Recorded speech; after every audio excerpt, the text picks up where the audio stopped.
What's up, Oscar? How's your Halloween? Great. Ah! Destiny, what happened to you? I don't want to talk about it.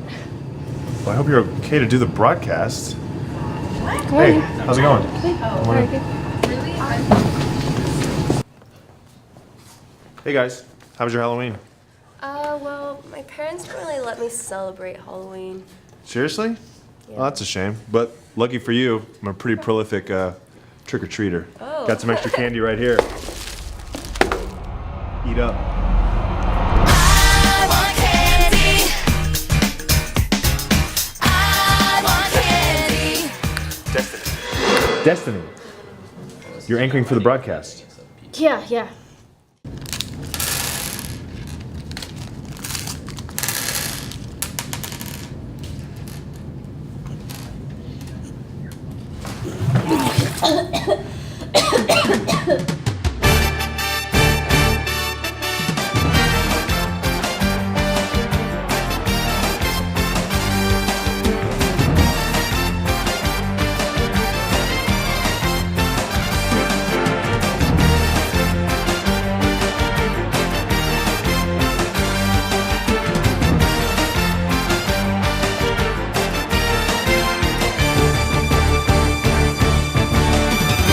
Good morning, Deer Park High School. Today is Wednesday, November 1st, 2017. I'm Regina Garza. And I'm Destiny Never Eating Candy Again Hernandez. Today, how cheating in your classes can hurt you in the long run, and a recap of last Friday's incredible Deer Park LaPorte game. But first, your weekly news. Students who have taken and passed the TSI can enroll in dual credit classes for the spring semester at this time. For more information, stop by to see Mrs. Carter in the counseling room. Seniors, make sure to swing by the registrar's office sometime this week to pick up your senior rank. You must have your student ID in order to pick up your rank. As many know, maintaining good grades in school while balancing family, work, and a social life can be extremely difficult. Often, students turn to cheating to help them keep up. Sure, it can help you in the short term, but how does it affect you in the long run? Dean Schlischer and Emmanuel Perez have this story. Academic dishonesty creates a learning environment that is both unproductive and eliminates the educational value of attending classes on a daily basis. It appears that students sacrifice the value of learning when they disregard their assignments and pursue numerical grades. What are you learning? Like, that's what I want to ask a kid. If you cheat, if you copy, sure, you got the grade that you needed if the teacher didn't catch you, but what are you gaining from it? You're not gaining anything. So the hard part of learning is searching for the knowledge and figuring answers out for yourself and things like that. And if you're not doing that, if you're just taking the easy way to get the easy grade, you're not taking anything away from your assignment or what you're supposed to be educating yourself about. There appears to be an extensive amount of pressure on students to maintain their grades, and difficult classes seem to perpetuate this problem.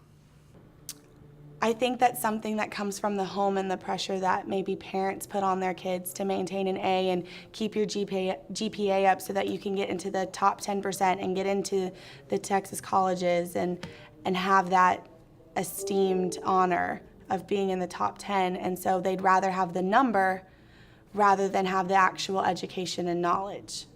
Stress and unhealthy motivation seem to drive students to disregard their education and result to chasing the best grade possible. But how do students look beyond their grade and pursue their education to a greater extent? I think it's just a matter of teachers, administrators, and parents coming together and realizing that the education is the most important part, not necessarily the grade that comes on it. I tell my AP kids, a B in an AP class is amazing. To be very proud of themselves if they've made a B. I know most of them want an A, but sometimes a B is just as good too, because the knowledge you've gotten from doing it yourself, that makes me just as proud. Well, looks like I better start hitting the books then. Same here. In other news, it was a tremendous week in sports for the Deer Park Deer. For all the details, we turn to Victoria Briggs. Thanks, Destiny. It was a big one for sure. Last night, the volleyball team opened the postseason with a rematch from last year's playoffs against Atascocita. This year, it was all Deer Park. Our girls swept the Eagles in straight sets to avenge that 2016 loss and advance to the second round. They will take on Clear Creek later this week. Good luck, girls. Friday was the 57th border battle between Deer Park and LaPorte, and if you missed it, you missed a gym. The Bulldogs jumped out to a 14-point lead before Tyreek Saylor broke free for an electric 43-yard touchdown run. That cut the lead to 14-7 at the half. Late in the fourth, safety Luke Shaper blocked a Laporte punt that was returned down to the 4-yard line. Quarterback Jaden Otts filled in for the injured Brock Widener and scored the potential game-tying score on a 1-yard sneak with just over 2 minutes to play. But Deer Park would miss the extra point. That left them trailing 14-13. We then recovered the onside kick and drove the ball down the field. With under a minute to play, kicker Cameron Garner got a chance at the game-winning field goal. 37-yard field goal attempt by Cameron Garner. Snap down. is down. Low line drive kick.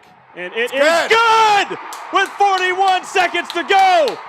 The 16-14 win snapped a 3-game losing streak to the Bulldogs and puts our guys in position to win the district title. They're back in action next Thursday at Pasadena Memorial. Congratulations and good luck. And lastly, tonight the Astros and Dodgers end their epic World Series in Game 7 at Dodgers Stadium. That starts at 7:20 p.m. Go Astros. Guys. Well, that's it for this week. For all information Deer related, make sure to follow us on Twitter, Instagram, and Snapchat at The Deer Network. For all of us here at The Deer Network, I'm Destiny Hernandez. And I'm Regina Garza. Have a wonderful rest of the week. And go Deer!